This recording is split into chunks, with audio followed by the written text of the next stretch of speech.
Alright, hello everyone. We'll be looking at the Advanced Placement English Literature and Composition 2022 for response questions. Question number 2, and yes.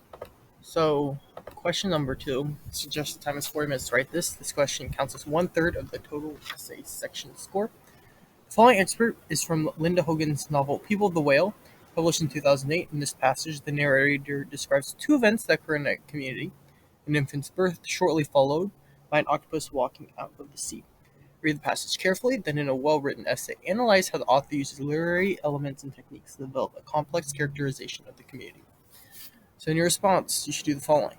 1. Respond to the prompt with a thesis that prevents a defensible interpretation.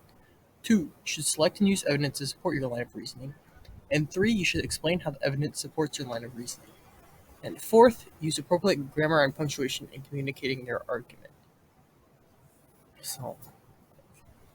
So begin here with the infant Thomas W. Just was born on July 2nd, 1947. Too much happiness and many pictures of his mother smiling down at him. It was the day just before the octopus left the water, walked on all 8 legs across land into Seal Cave.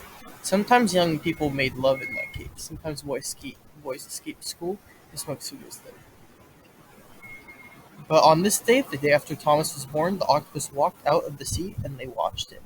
Every one of these ocean people stood back, amazed to see it walk, the eye of it looking at them. Each one seemed as if each one were known in all their past, all their future. Its skin paled at the sight of men smoking cigarettes and women in their cardigans pulled tight with their dark wind-blown hair. One child stepped toward it as if to speak before his mother grabbed his arm and pulled him back to her, claiming him as a land dweller and no communicator or friend of any 8-legged sea creature. None of them, not even the oldest, had ever seen an octopus do this, and their people had lived there for thousands of years. It scared them into silence. Then they talked about it. They knew it meant something. They didn't know what. 4 fishermen in dirty clothes wanted to kill it and use it for fishing bait. It's only practical, they argued. It's the best thing that could happen to us. They could take it, undigested, out of the stomach of the flounder, and use it again. For days they talked about it. They quarreled. They cried about how blessed they were. A few wild-haired men, afraid of its potent meaning, wanted to throw kerosene in the cave and burn it.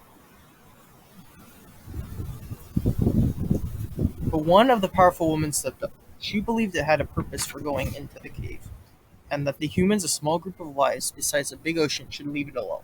Others agreed. Its purpose was a mystery, or perhaps it was sick or going to give birth. It turned a shade of red as it reached the safety of the cave, and so the people thought it was holy, and they left gifts outside of the entrance to the Black Rock Cave. Some left sage and red cedar. Some offered shining things, glass smoothed by the sea, even their watches.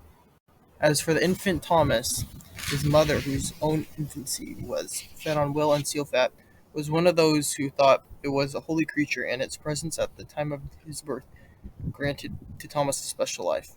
She came from Thomas's birth at the place of the old people, and stood before the entrance of the octopus cave, and held her kicking baby up to it, to be seen by it. Here is my son. You knew his grandfather. Watch over him. They were poor people. She had little to leave, but the pearl she inherited from her father would cut.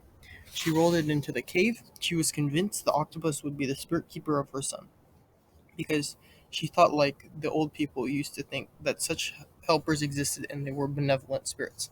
An older man named Samuel left his silver ring at the entrance of, to the cave. It was his finest possession.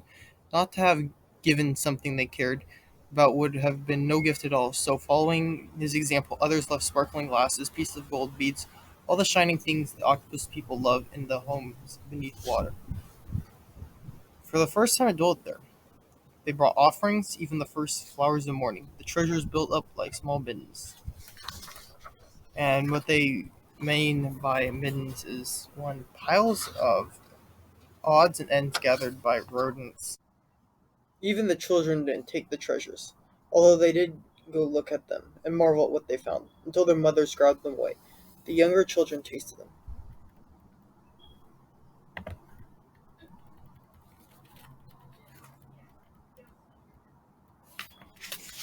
and found them without flavor, except the salt from the air. Those who were afraid the octopus created by magic or called into being by some force on land, not benevolent, kept an eye on how it stood in the back of the cave. But it sensed their motions and formed itself to fit beneath the ledge. It could shape itself to fit into anything, a bottle, a basket. That was how they were caught in the old days. By baskets lowered into the water at night and lifted in the mornings. The creature inside it, yet that quality scared people who knew little about them, had heard much about shapeshifters and their deceits and witchery on humans, always with poor outcomes for the mortals. Nevertheless, the mother of Thomas, in a plain white dress, took the baby Thomas daily across the sand to the cave when the tide was out. So we can take a look at this one.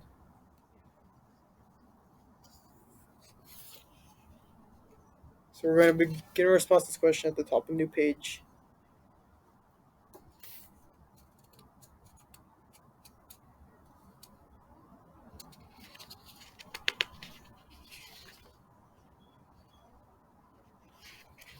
Okay, so what we need to take a look at here is we're going to analyze how the author used literary elements and techniques to develop characterization of this community, this greater community.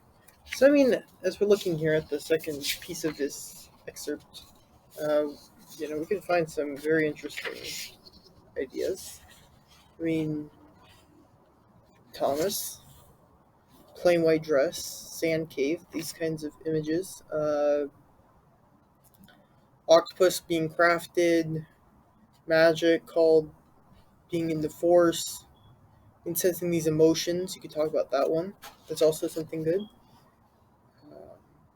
Literary elements, possibly the literary element of these treasures being, first of all, as a more descriptive. Adjectives, maybe you could take a look at that. Watch over him, grandfather.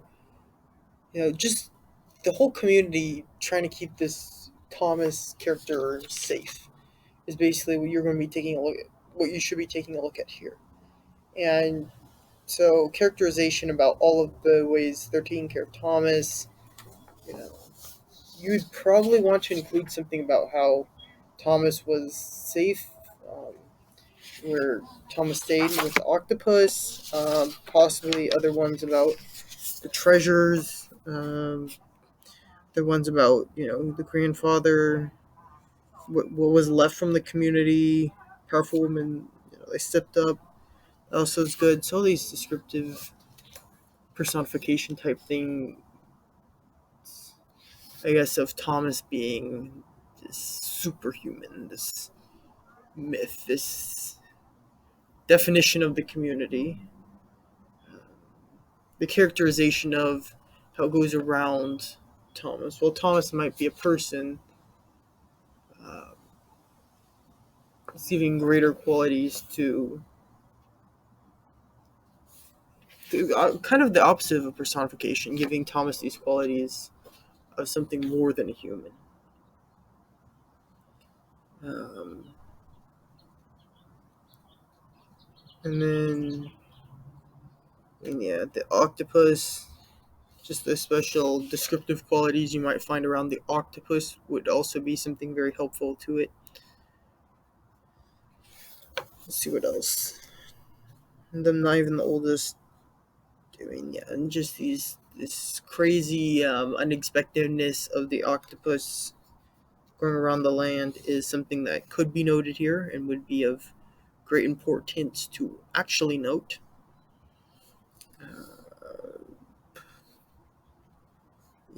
Powerful woman, such like that. So that's around where I'd go with my thesis here, and what I described in the excerpt. And yes.